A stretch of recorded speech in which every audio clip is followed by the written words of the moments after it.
Hello doctors. ये मेरे यानी डॉक्टर समीन मंसूरी के पर्सनालिटी स्टडी का 5वां वीडियो है। इस सीरीज़ के पिछले 4 वीडियोस में मैंने रियल लाइफ फ्रॉडस्टर नटवरलाल, जब वी मेट मूवी की फीमेल लीड कैरेक्टर गीत, फिल्म अंदाज अपना अपना के मेल लीड कैरेक्टर अमर और महात्मा गांधी जी के रूब्रिक्स और रेमेडीज़ को एक्सप्लेन किया था।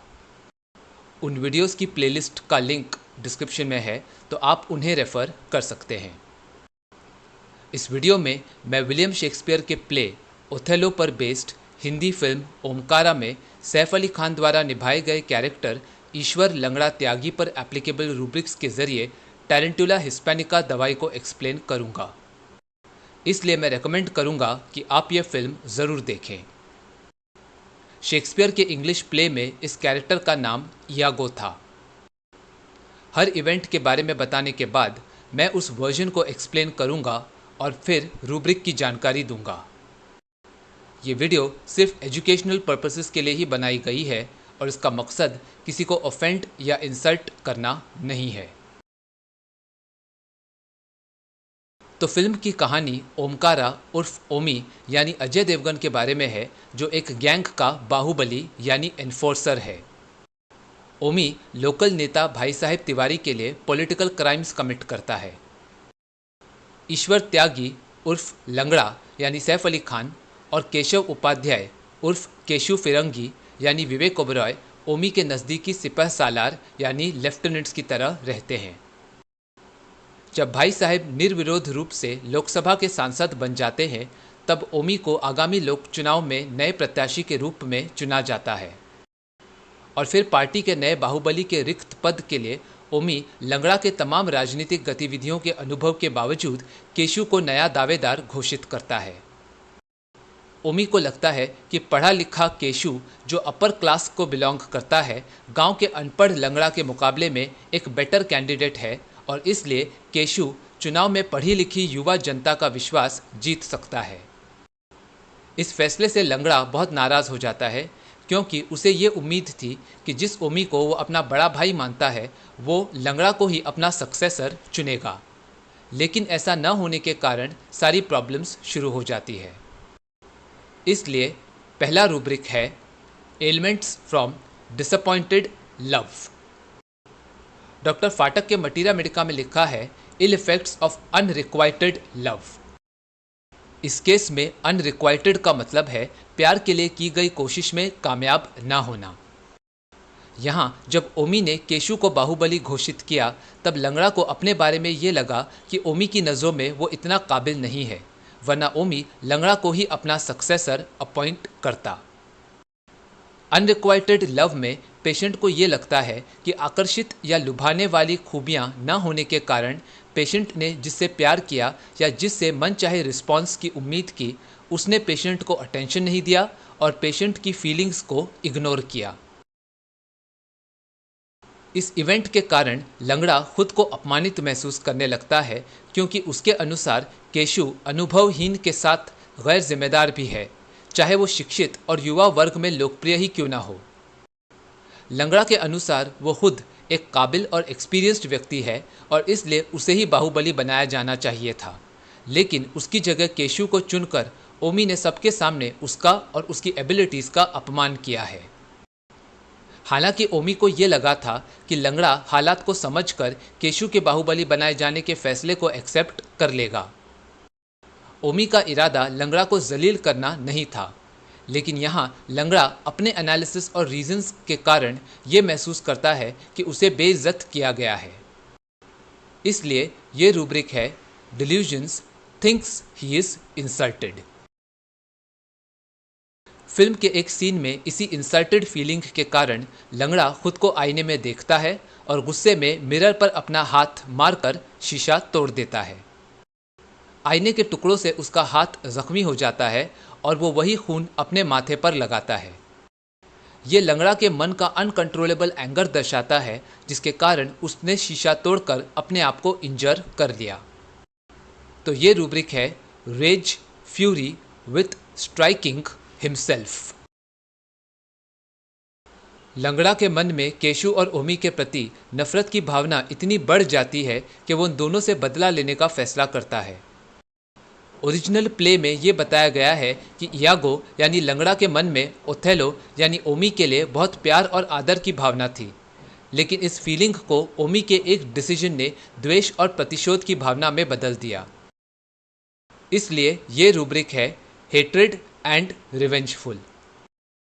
इस रूब्रिक में पेशेंट खुद को हर्ट करने वाले व्यक्ति या वस्तु से इतना नाराज होता है कि वो उनका नाम तक सुनना पसंद नहीं करता, और इसी नफरत के कारण पेशेंट के मन में बदला लेने की इच्छा पनपती है। अपमान का बदला लेने के लिए लंगड़ा केशु को शुभकामनाएं देने के बहाने शराब पीने को कहता है। जब केशु बोलता है कि वो चाय पिएगा क्योंकि उससे शराब नहीं संभलती, तब लंगड़ा अपने साथी को निप्पल वाली दूध की बोतल लाने के लिए कहता है, जिसे सुनकर सब लोग केशु पर हंसने लगते हैं। इसलिए ये रूब्रिक है मॉकिंग सार्केज्म। सार्केज्म इस शब्द का मतलब है ऑपोजिट वर्ड्स के जरिए किसी का मजाक उड़ाकर उसे इंसल्ट करना और उस पर हंसना। जब केशु चाय पीना चाहता है तब लंगड़ा उसे शराब पीने के लिए फोर्स नहीं करता है। उल्टा लंगड़ा केशु के लिए निप्पल वाली दूध की बोतल लाने के लिए बोलकर उसको एक बच्चा होने का एहसास दिलाता है और इस तरह केशु का मजाक बनाकर उसे हर्ट करता है।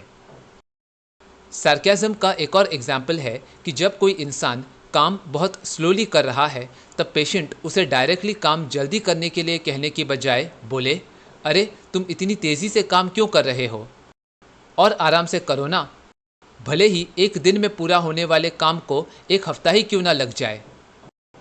अब यहाँ जो पेशेंट ने कहा उससे ज़्यादा इम्पॉर्टेंट पेशेंट के बोलने का तरीका है, जिससे साफ नज़र आता है कि पेशेंट ऑपोजिट बात बोलकर काम करने वाले की स्लो स्पीड के लिए उसे ताना मार रहा है।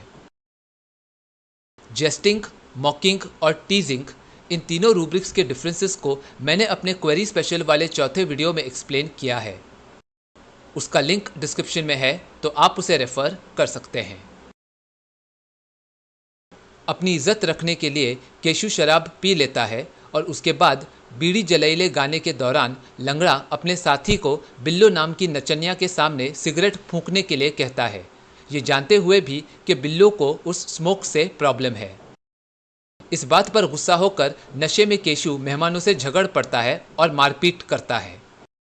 ये सब देखकर ओमकारा गुस्सा हो जाता है और इस पूरे फसाद के लिए लंगड़ा ओमी के सामने खुद को और शराब को दोष देता है। वो ये भी कहता है कि केशु के मना करने के बावजूद उसने केशु को शराब पीने के लिए उकसाया था और इसलिए लंगड़ा खुद को सज़ा दिए जाने की दरख्वास्त करता है।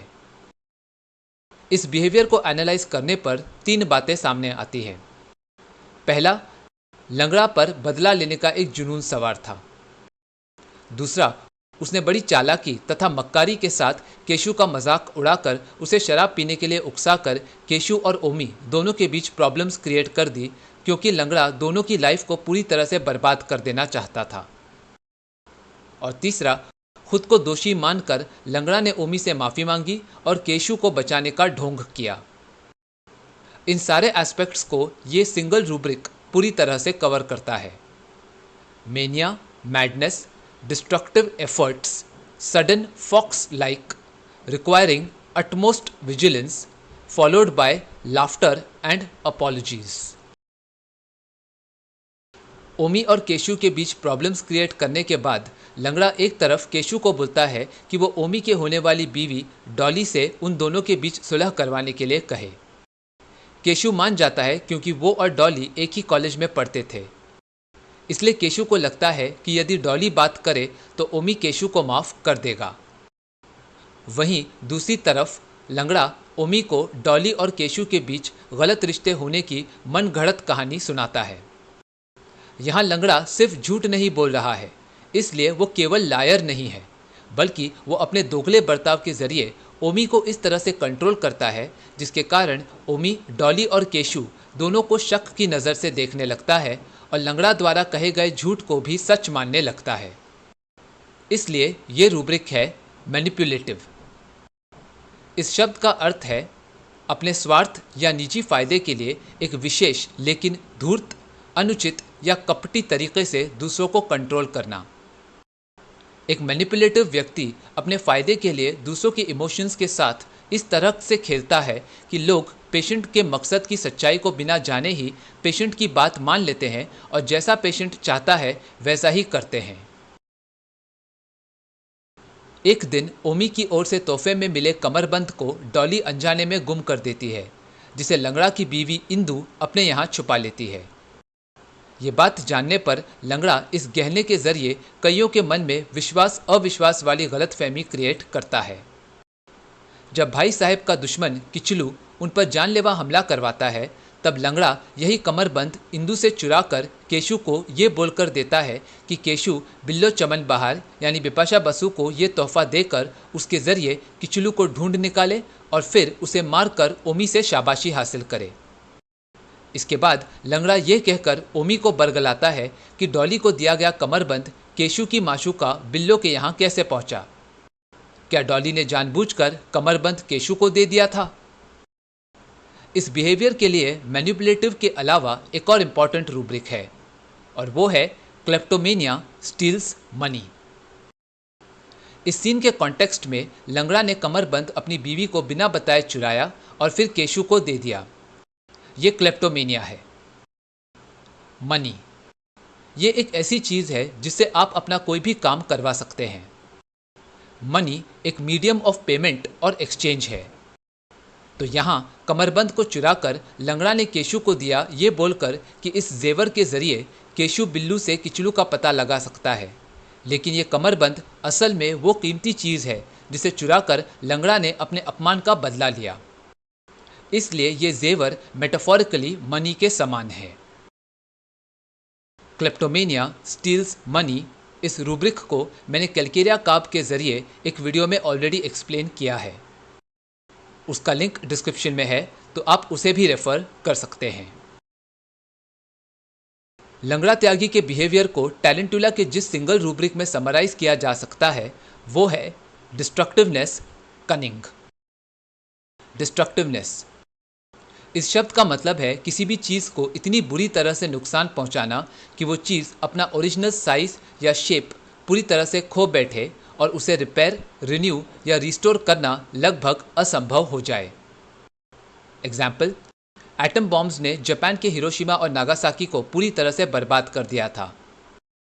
उस रेडियो एक्टिव मटीरियल से मची तबाही के दुष्परिणाम आज तक जापानीज लोगों में जेनेटिक म्यूटेशंस से हुई बीमारियों के रूप में नजर आते हैं। कनिंग, इस शब्द का मतलब है चालाक व्यक्ति। इस इंसान में एक इनबॉर्न क्वालिटी होती है जिसके जरिए वो अपनी बातों और बर्ताव के पीछे अपने असली मकसद को छिपाने में माहिर होता है और अपने बनाए गए प्लान्स को बड़ी कुशलता से एग्जीक्यूट करता है। तो इस रूब्रिक के मुताबिक लंगड़ा ने बड़े शातिर तरीके से गलतफहमी का जाल बुनकर ओमी, डॉली और केशु, इन तीनों की जिंदगी बर्बाद कर दी। अब मुझे उम्मीद है कि इन रूब्रिक्स के जरिए आपको टैरेंटुला हिस्पैनिका दवाई समझ आई होगी। मैंने टैरेंटुला के रूब्रिक इरिटेबिलिटी अमेलियोरेटेड बाय कॉशन को अपने एक वीडियो में ऑलरेडी एक्सप्लेन किया है। उसका लिंक डिस्क्रिप्शन में है, तो आप उसे भी रेफर कर सकते हैं। अगर ये वीडियो पसंद आया तो उसे लाइक और शेयर करें और मेरे इस YouTube चैनल को सब्सक्राइब करें। वीडियो या होम्योपैथी से जुड़े आपके कोई भी सवाल हो या आप फीडबैक देना चाहें तो मुझे कमेंट्स में बताएं। मैं आपके सवालों का जवाब देने की पूरी कोशिश करूंगा। Thank you for watching.